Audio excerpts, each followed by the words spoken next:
Vamos lá começar a aula de HIV, tá? Tentar ser breve também, como nas outras. Vou direto já para a parte que inicia a aula especificamente.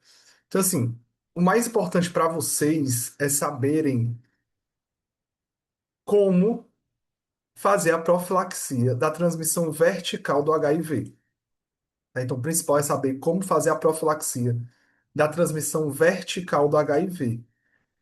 Por que a transmissão vertical?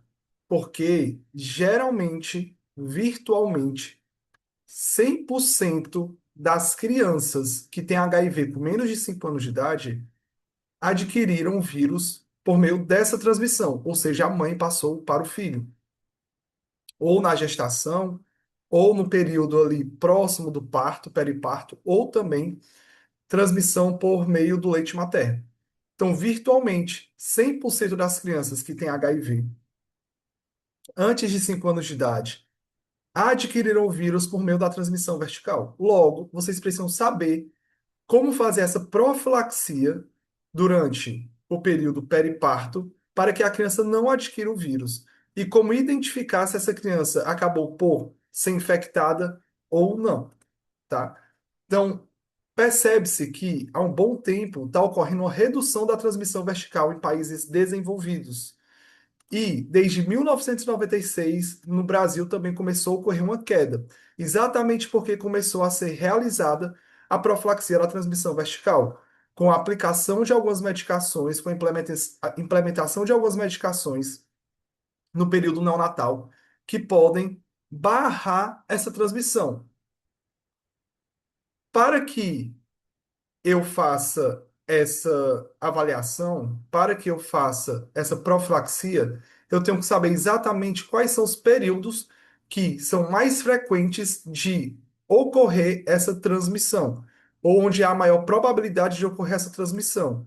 E geralmente, como lá vocês viram nas torches, as infecções congênitas, elas costumam ser mais facilmente adquiridas no último mês da gestação ou então no terceiro trimestre de gestação. Porém, no HIV, além do último mês de gestação, essa infecção pode ocorrer até 5 meses depois do parto. Então, realmente, esse é o período do último mês da gestação até 5 meses depois do parto, onde ocorre a maior parte das transmissões do HIV da mãe para a criança. Então, 75% das vezes em que ocorre essa transmissão é exatamente nesse momento, de último mês da gestação até 5 meses depois do parto. E 25 a 30% ocorre durante a gestação, principalmente no terceiro trimestre. A maior parte vai ocorrer principalmente no período periparto, ou então ali logo no período depois do parto, né, no periparto imediato, logo após do parto. Mas 25 a 35% pode ocorrer no terceiro trimestre, tá? Na verdade, durante a gestação, principalmente no terceiro trimestre. Então, o principal para vocês é saber que o cuidado da gestante deve ser o ponto de partida para o controle da epidemia. Porque se vocês não fizerem um pré-natal adequado, se vocês não fizerem uma, um tratamento adequado da gestante e uma profilaxia adequada do recém-nascido, em 25 a 30% dos casos, essas gestantes podem transmitir o vírus para os seus filhos. Mas, se vocês fizerem um pré-natal adequado, com profilaxia adequada, isso reduz bastante. E é exatamente pela implementação desses protocolos mais recentemente aprimorados que hoje em dia a gente vê bem mais crianças expostas ao HIV do que crianças com a infecção pelo HIV. Eu, por exemplo, vi várias crianças, algumas, na verdade, algumas crianças expostas ao HIV, ou seja, a mãe tinha HIV e elas foram expostas ao vírus durante a gestação e no período periparto. Mas essas crianças representaram muito mais do que crianças que realmente foram infectadas pelo HIV. Porque, como há uma profilaxia bem definida e geralmente as gestantes fazem um pré-natal adequado, essa transmissão não costuma ocorrer. Então, os dois principais pilares para que se evite a transmissão da mãe para a criança é um pré-natal adequado e a profilaxia do recém-nascido.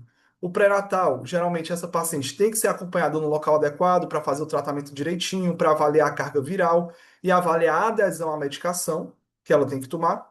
E ao nascer, o neonatologista tem que prescrever a profilaxia para o recém-nascido. Isso independente da gestante ter feito ou não o tratamento de forma adequada.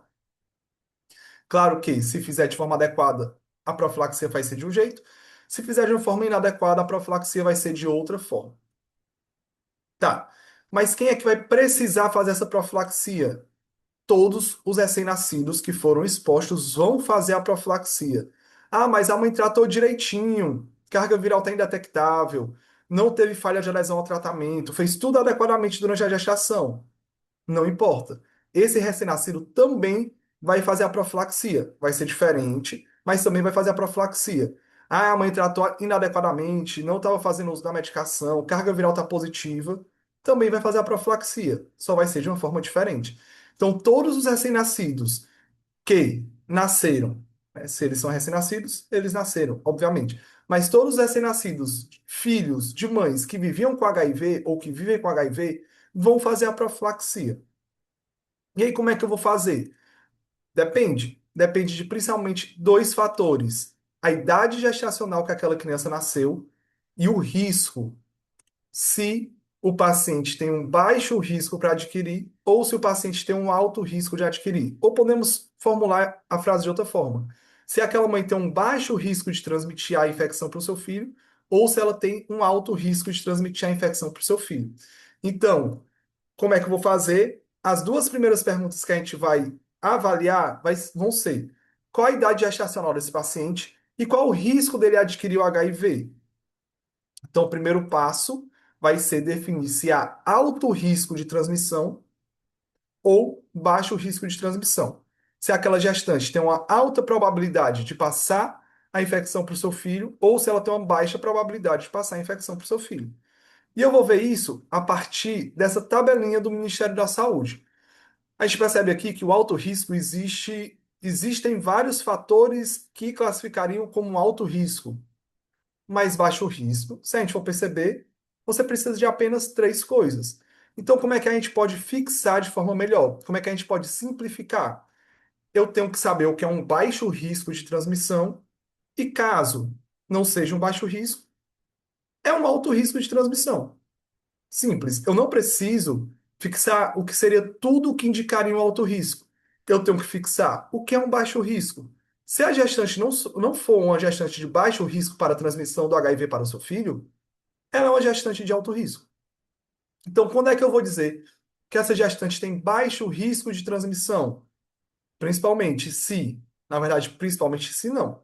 Obrigatoriamente se ela usar a TARV desde a primeira metade da gestação e tiver uma carga viral indetectável a partir da 28ª semana de gestação e não tiver falha na adesão da TARV. Então, eu tenho que ter as três coisas. Não pode ser uma ou outra. Eu tenho que obrigatoriamente ter as três coisas. Uso de TARV desde a primeira metade da gestação e carga viral indetectável a partir da 28ª semana de gestação e sem falha de adesão à TARV. Fugiu qualquer uma dessas coisas, esse paciente vai ser classificado como um paciente de alto risco. Essa gestante terá um alto risco de transmitir o vírus para o seu filho. Porém, se eu tiver as três coisas, eu digo que nessa situação há um baixo risco. Então tem que saber isso. Uso de TARV desde a primeira metade da gestação e carga viral indetectável a partir da 28ª semana de gestação e sem falha de adesão à TARV. Cuidado que carga viral indetectável não obrigatoriamente tem que estar zerada. Quando está de 50 para baixo, menos de 50 cópias, eu já posso considerar que é uma carga viral indetectável. Então, quais são as duas primeiras perguntas que a gente vai ter que fazer para definir o risco? Qual a idade gestacional e qual é, para definir o risco não, para definir a profilaxia? Quais são as duas principais, quais são as duas primeiras perguntas que eu vou ter que fazer para definir a profilaxia? Qual a idade gestacional e qual é o risco? É baixo risco ou alto risco? E a partir da idade gestacional e do risco, eu vou ver uma tabela também do Ministério da Saúde que vai definir a profilaxia. Então a gente percebe aqui que nessa tabela Ele coloca pacientes com baixo risco, independente da idade gestacional, vão fazer azidovudina ou AZT, e pacientes com alto risco, a depender da idade gestacional, vão fazer outras medicações. Não acho necessário que vocês saibam exatamente quais são todas as medicações que são feitas no paciente com alto risco. O que é que eu acho importante? Que vocês saibam que eu começo a profilaxia prioritariamente, de preferência, nas primeiras 4 horas de vida do paciente, e eu vou fazer essa profilaxia até 4 semanas de vida. Isso tem que saber. Que a profilaxia, tanto no baixo risco quanto no alto risco, ela começa de preferência dentro das primeiras 4 horas de vida e ela vai durar 4 semanas. E percebam que a zidovudina sempre estará lá. Então, as duas primeiras perguntas para definir como será a profilaxia. Qual a idade gestacional e qual o risco dessa paciente transmitir o HIV para o seu filho? Começou na primeira metade da gestação o tratamento, tem uma carga viral indetectável a partir de 28 semanas e não teve falha de adesão à terapia antirretroviral, ela é de baixo risco. Fugiu qualquer uma dessas, ela é uma gestante de alto risco de transmissão da infecção para o seu filho. Qual a idade gestacional? Aí eu avalio se foi menor do que 34 semanas, entre 34 e 37, ou maior ou igual a 37 semanas. A partir daí, eu indico a profilaxia. Mas lembrem-se que a profilaxia, independente do risco, independente da idade gestacional, vai durar 4 semanas. E ela vai começar de preferência nas primeiras 4 horas de vida do paciente. E a zidovudina, que é o AZT, sempre estará lá, independente do risco, independente da idade gestacional. Então, iniciar idealmente essa profilaxia nas primeiras 4 horas de vida do paciente, não ultrapassando 48 horas. Ah, esqueci, não, não me atentei, passou de 48 horas, o que é que eu faço? A partir de 48 horas, a eficácia é questionável. Então, nessa situação, vocês vão avaliar conjuntamente com o infectologista, tá? Então, vocês vão avaliar juntamente com o infectologista essa situação. Tá, nasceu um menino, eu vi a idade gestacional, eu vi qual era o risco, e assim que esse menino nasceu, essa criança nasceu, a gente vai ter que tomar algumas precauções, a gente vai ter que tomar alguns cuidados com o recém-nascido. O primeiro deles é banho na sala de parto. Na hora que a criança nasce, ela vai ter muito contato com o sangue, ela vai ter muito contato com secreções, e nessa situação, o ideal é que tome um banho para que evite que ocorra uma maior chance de transmissão do vírus. No mundo ideal, na verdade, a depender da carga viral da paciente, se for uma carga viral elevada, se existir uma indicação de parto cesáreo durante a gestação, né? Você perceber que aquela gestante com HIV tem uma indicação de parto cesáreo. No mundo ideal, o parto deveria ser um parto empelicado, ou seja, o bebê nasceria ainda envolto lá da bolsa, né? Da bolsa, no caso. Porém, nasceu essa criança, ele vai ter que tomar banho na sala de parto. Se eu precisar fazer aspiração de vias aéreas, caso seja necessário, eu vou fazer essa aspiração de forma delicada, para que não haja traumas e não haja contato de uma mucosa do paciente com, por exemplo, sangue ou outras secreções maternas logo após o nascimento. E esse paciente vai para o alojamento conjunto. Ele não precisa ir para a UTI, ele não precisa ir para um médio risco, ele vai para o alojamento conjunto normalmente. E uma coisa mudou recentemente, em relação ao clampeamento do cordão. Anteriormente, é uma gestante vivendo com HIV, obrigatoriamente o clampeamento teria que ser imediato, teria que haver um clampeamento imediato do cordão umbilical. Porém, mais recentemente, o Ministério da Saúde fala o quê? Só será necessário o clampeamento imediato do cordão se a gestante tiver uma carga viral desconhecida ao nascimento, ali perto do nascimento, ou for uma carga viral conhecida e ela for acima de 1.000 cópias, Ou então, essa gestante tem sinais de infecção pelo HIV, ou então ela tem déficit de adesão ao tratamento. Qualquer uma dessas situações, se presente, indicaria o clampeamento imediato do cordão umbilical. Caso não tenha nenhuma dessas, a gestante pode fazer, na verdade, pode ser feito o clampeamento oportuno do cordão umbilical ali entre 60 e 180 segundos, ou seja, entre 1 e 3 minutos. Porém, a gestante tem carga viral desconhecida, ou mais de 1.000 cópias, ou tem sinais de infecção pelo HIV, ou déficit de adesão, qualquer um desses indicaria o clampeamento imediato do cordão. E lembrem-se que o HIV, ainda pela SBP, apesar de existir uma discussão entre a SBP, tem uma divergência entre a SBP e a Academia Americana de Pediatria e algumas outras entidades. Porém, ainda pela SBP, o aleitamento materno é contraindicado se a gestante, na verdade, a lactante, tiver infecção pelo HIV. A mãe tem infecção pelo HIV, não pode amamentar. É uma contraindicação absoluta ao aleitamento materno. Por quê? Porque o RNA viral pode ser detectado no leite materno. Nesse caso, se a mãe tiver infecção pelo HIV, você vai contraindicar de forma absoluta o aleitamento materno e vai prescrever a cabergolina para essa mãe, para que interrompa a produção de leite materno. Então, primeira coisa, eu já avaliei o risco. É alto risco ou baixo risco? Essa gestante começou o tratamento antes da primeira metade da gestação, ela tem uma carga viral indetectável a partir da 28ª semana, ela não teve falha de adesão à TARV? Sim, então ela é baixo risco. Fugiu qualquer uma dessas, é alto risco. Eu comecei a profilaxia, que eu vou começar a depender do risco e da idade gestacional. Sempre, de preferência, eu vou iniciar dentro das primeiras 4 horas de vida do paciente, podendo começar até 48 horas. Passou de 48 horas, eu tenho que avaliar em conjunto com o infectologista. E, geralmente não, sempre eu vou fazer essa profilaxia por 4 semanas. Então, eu comecei a profilaxia, que sempre haverá acidovudina lá no meio. A profilaxia vai depender do risco e da idade gestacional. De preferência, iniciar nas primeiras 4 horas e ela vai durar 4 semanas. Ok, fiz tudo direitinho. Como é que eu vou saber se deu certo mesmo o que eu fiz? Como é que eu vou saber se minha profilaxia foi adequada e eu evitei que esse paciente adquirisse a infecção pelo HIV? Ou seja, como é que eu vou saber se a criança foi infectada ou não?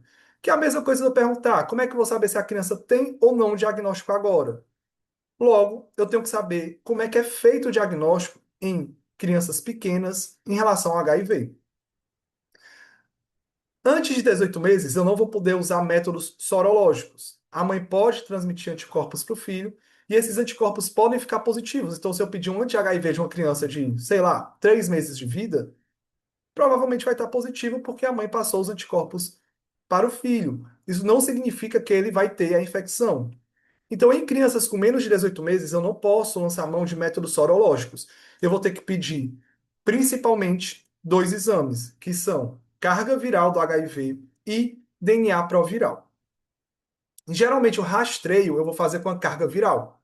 O melhor exame é o DNA proviral, porque ele vai ver exatamente uma, ele vai ver exatamente a presença do DNA do vírus acoplado no DNA do hospedeiro. Ou seja, ele vai ver que o DNA do vírus realmente está ali unido no DNA do hospedeiro, oficializando assim o diagnóstico. Mas o rastreio a gente inicia com as cargas virais. E a gente tem que saber quais são os momentos que a gente tem que solicitar a carga viral. Porque toda criança que foi exposta ao HIV, além de fazer a profilaxia, ela também tem que ser avaliada a, quanto ao diagnóstico. Então, eu tenho que pedir cargas virais para essa criança. E geralmente essas cargas virais eu vou solicitar ao nascimento, com 14 dias de vida, com 2 semanas depois que acaba a profilaxia. E quando é que eu acabo a profilaxia? Com 4 semanas de vida. Ou seja, 2 mais 4, na sexta semana de vida. E 8 semanas após o término da profilaxia. Quando é que eu acabo a profilaxia? Com 4 semanas de vida. Então, 8 mais 4, com 12 semanas de vida. Ok, para facilitar a nossa vida, existe uma regra que o pessoal chama a regra dos dois. Se a gente for perceber, a primeira eu peço ao nascimento, ok. Pedir ao nascimento.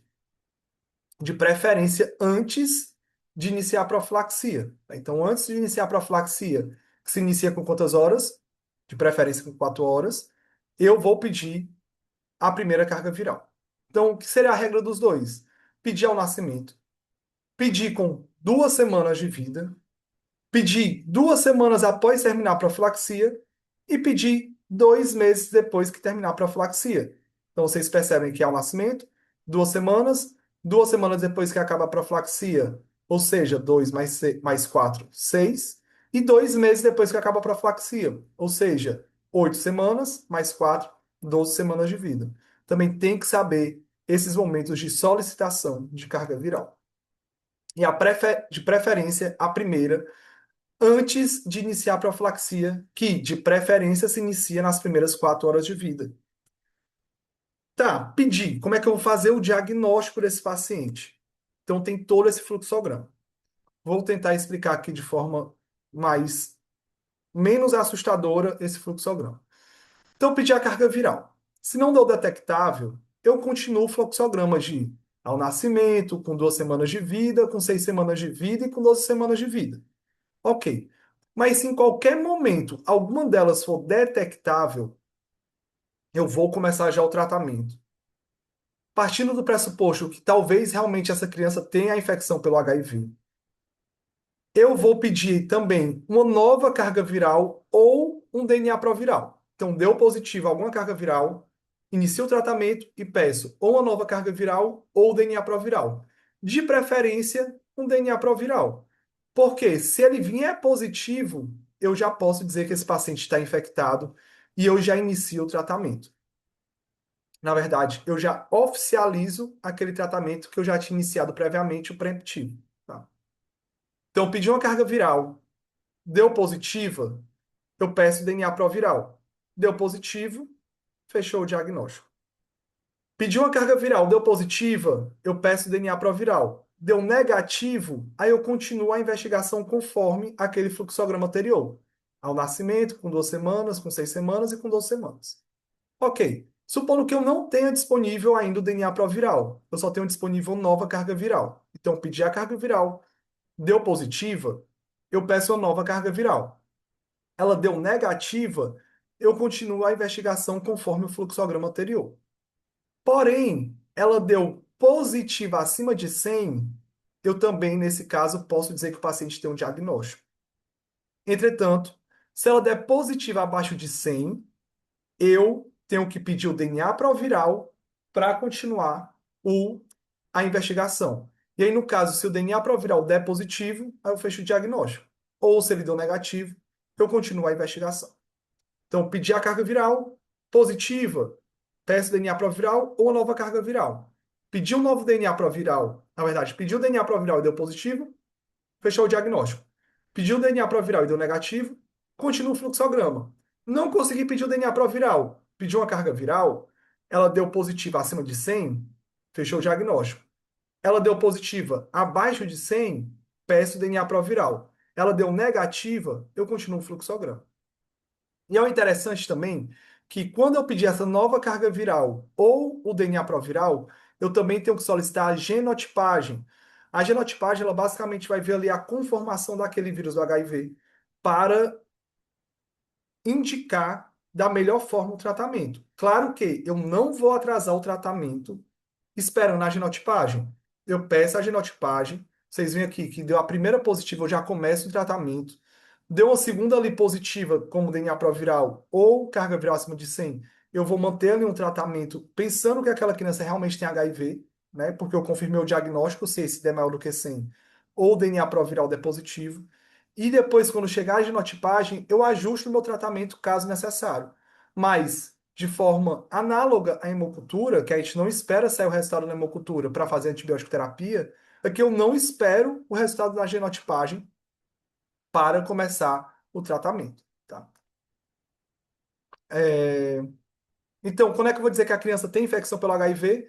Se ela tiver uma primeira carga viral detectável e seguido de um DNA proviral detectável. Então, tive uma carga viral detectável e um DNA proviral detectável, fechou o diagnóstico.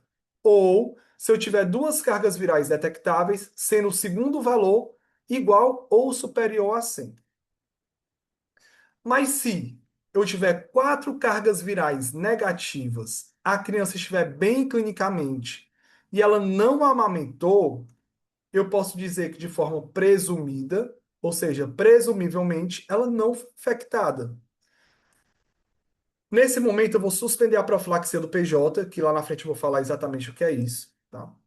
E aos 12 meses de vida, eu vou pedir uma sorologia para avaliar a sororeversão. Lembram que eu disse que esses pacientes eles vão ter uma transmissão, a mãe vai passar um anticorpo para o filho, então a sorologia deles é positiva. Geralmente até os 12 meses de vida, principalmente nos primeiros 12 meses, mas podendo se estender até 18 ou mesmo 24 meses, essa sorologia vai estar positiva. Então, aos 12 meses de vida, eu tenho que solicitar essa sorologia para ver se ela negativou. Porque se ele tiver as quatro cargas virais negativas, estiver bem clinicamente, com desenvolvimento neuropsicomotor adequado, não estiver amamentando e aos 12 meses ele estiver negativo em relação à sorologia, aí eu vou poder dizer que esse paciente realmente não adquiriu HIV, que esse paciente realmente a profilaxia funcionou. Porém, pedir essa sorologia aos 12 meses de vida e deu positiva, eu tenho que repetir aos 18 meses. Por quê? Porque geralmente até os 18 meses essa sorologia pode realmente ser positiva. Então, para dizer que a criança não foi infectada, eu vou ter que ter pelo menos duas cargas virais indetectáveis após a suspensão da profilaxia. Quando é que eu suspendo a profilaxia? Com 4 semanas. Quais são as duas cargas virais que eu peço após 4 semanas? A com 6 semanas de vida e com 12 semanas de vida. Então, eu já pedi ao nascimento, eu já pedi com 2 semanas de vida, eu pedi com 6 semanas e pedi com 12. Se eu tiver essas quatro negativas, ele põe as duas depois da profilaxia. Mas lembre que vocês pediram duas antes também, antes de finalizar a profilaxia. Se eu tiver essas quatro negativas, a criança estiver com bom desenvolvimento neuropsicomotor, que é um dos principais achados na criança que tem HIV no primeiro ano de vida, é exatamente uma alteração do desenvolvimento neuropsicomotor, mas ela tem tudo negativo, está com bom desenvolvimento neuropsicomotor, não tem sintomas, e aos 12 meses eu pedi sorologia e está negativa, ou se tiver positiva, repetir aos 18 meses e ela está negativa, aí sim eu posso dizer que esse paciente não teve HIV, tá? Ele não adquiriu HIV. Com observação de que até os 24 meses ele pode estar reagente. Então, se der positivo com os 18 meses, eu solicito uma nova sorologia aos 24. Então, para dizer que não tem HIV, eu tenho que ter as quatro cargas virais negativas, o paciente tem que estar bem, tem que ter uma sorologia negativa aos 12 ou 18 ou 24 meses. Então, fiz a profilaxia, que inicia ali principalmente nas primeiras 4 horas, eu faço por 4 semanas. Pedir as cargas virais para ver se deu certo. Ao nascimento, com 2 semanas. Com 2 semanas após finalizar a profilaxia, ou seja, 6 semanas de vida. E com 2 meses após finalizar a profilaxia, ou seja, com 12 semanas de vida. E chequei a sororeversão aos 12 meses, ou 18 meses, ou 24 meses, a depender da positividade. E se estiver tudo ok, essa criança não tem infecção pelo vírus HIV. Lembrando que não pode amamentar, que é uma contraindicação absoluta. Mas aí a mulher chegou para você e falou, a mãe chegou para você e falou: amamentei o meu filho, esqueci, ou não sabia, ninguém me falou. O que é que vocês vão ter que fazer? Então, para crianças amamentadas de pessoa, fonte, vivendo com HIV, em uso de TAV ou não, ou com diagnóstico recente, por exemplo, o que é que a gente vai fazer? Ou seja, chegou uma mulher e falou: tenho HIV e amamentei minha criança, ou tenho HIV e amamentei uma criança. Primeira coisa, olha, você não pode dar de mamar. Interrompa imediatamente a amamentação. Vou pedir uma carga viral para ver se essa criança não foi infectada, porque lembrando que abaixo de 12 ou 18 ou 24 meses a gente pede carga viral. E eu vou iniciar a profilaxia pós-exposição. Aí vocês lembram que a profilaxia lá dos adultos ou outras pessoas que foram expostas ao HIV, ela é feita preferencialmente nas primeiras 72 horas. Aqui, nesse caso, não existe um tempo definido. É a partir do momento que você identificou a exposição, você pode fazer a profilaxia, independente de serem 72 horas, independente de terem passado 72 horas ou não, independente de ter passado 72 horas ou não. Então, doutor, doutora, tenho HIV e amamentei meu filho. Senhora, não amamente, não pode. Vamos pedir a carga viral do seu filho para ver se ele foi infectado. E, independente do tempo transcorrido da exposição, vamos fazer a profilaxia pós-exposição, a PEP. Fiz a profilaxia, que dura também 4 semanas, com 2 e 8 semanas depois de finalizar a PEP, de forma semelhante à profilaxia lá do recém-nascido, e eu vou pedir novas cargas virais para ver se a sua profilaxia deu certo. E notifiquem, tá? Nesses casos, notifiquem. Vamos supor que vocês esqueceram como fazer a profilaxia, não lembram de nada, não fizeram o tratamento adequado, não fizeram a profilaxia adequada para a criança, então essa criança pode evoluir com infecção pelo HIV. Quando é que vocês vão suspeitar que a criança tem uma infecção pelo HIV? Principalmente crianças que têm infecções recorrentes. Infecções de vias aéreas de forma muito frequente e graves. Tá? A criança frequentemente tem gripe, tem resfriado comum. Mas, se for grave, sinusites graves, ou então 4 ou mais otites, ou 2 ou mais pneumonias em um ano, você tem que achar estranho. É um paciente com linfonodomegalia generalizada ou hepatosplenomegalia, que você está investigando e não está achando a causa, também pode ser HIV. Parotidite recorrente é um dos principais achados do HIV em criança. Tá? Parotidite é bem frequente. Febre de origem determinada, que é aquela mais prolongada. Lembrando que febre sem sinais localizatórios dura 7 dias. Mas de origem determinada é um período maior do que isso. Tá? Você não está identificando foco, não sabe de onde vem, pode ser HIV. Uma diarreia crônica ou recorrente, ou uma candidíase oral persistente, que aqui a candidíase oral persistente a gente vai considerar acima de 2 meses. Tá? Quais seriam outros sinais e sintomas que ela pode ter? Vários. Pode ter acometimento neurológico, retículo endotelial, infecções oportunistas. Uma das principais infecções oportunistas é a infecção pelo PJ, pelo Pneumocystis jirovese, tá? Essas crianças também podem ter 3 padrões distintos de evolução. Ela pode ter uma evolução rápida, que aí realmente vai a óbito em até 4 anos depois do diagnóstico. Pode ter a evolução normal, né, que tem uma sobrevida mais prolongada. Isso representa 70 a 80% dos pacientes e pode ter uma progressão lenta, que geralmente tem a contagem de CD4, tem uma carga viral mais baixa e esse paciente tem uma progressão lenta. Isso aqui supondo que ele não está tratando, tá? Isso aqui é supondo que ele não está tratando. E sempre lembrar das infecções oportunistas, que uma das principais no HIV é a pneumonia por PJ, pneumocystis girovese. Geralmente essa pneumonia vai dar febre, taquidispneia, e o interessante é que tem 2 achados marcantes que são hipoxemia e LDH elevado. Na radiografia de tórax, em geral, eu tenho um padrão retículo, granular, perilar. Posso ter outros padrões, inclusive uma radiografia normal. Não costuma ter derrame pleural, tá? Mas, em geral, é um infiltrado retículo granular perilar. E como é que eu vou tratar esse paciente? Com Bactrim, sulfametoxazol, trimetoprim. É o principal tratamento para pneumonia por PJ. Geralmente essa pneumonia ocorre quando o paciente tem um CD4 menor do que 200. Porém, por que que é tão importante? Porque pode acometer até 50% dos pacientes que têm o diagnóstico de HIV no primeiro ano de vida e a mortalidade é alta. Como pode ser bem comum no paciente que tem HIV, geralmente o paciente foi exposto ao HIV, além da profilaxia para contra, na verdade, né, o vírus, ele também vai fazer uma profilaxia contra o PJ. Ele vai fazer uma profilaxia para a infecção da pneumocistose, para a infecção pelo PJ. Como é que eu vou fazer essa profilaxia? Também com Bactrim. Então vocês têm que saber que a criança que foi exposta ao HIV, além da profilaxia do HIV especificamente, ela vai fazer uma profilaxia contra o pneumocystis girovese. Com o quê? Sulfametoxazol, trimetroprima.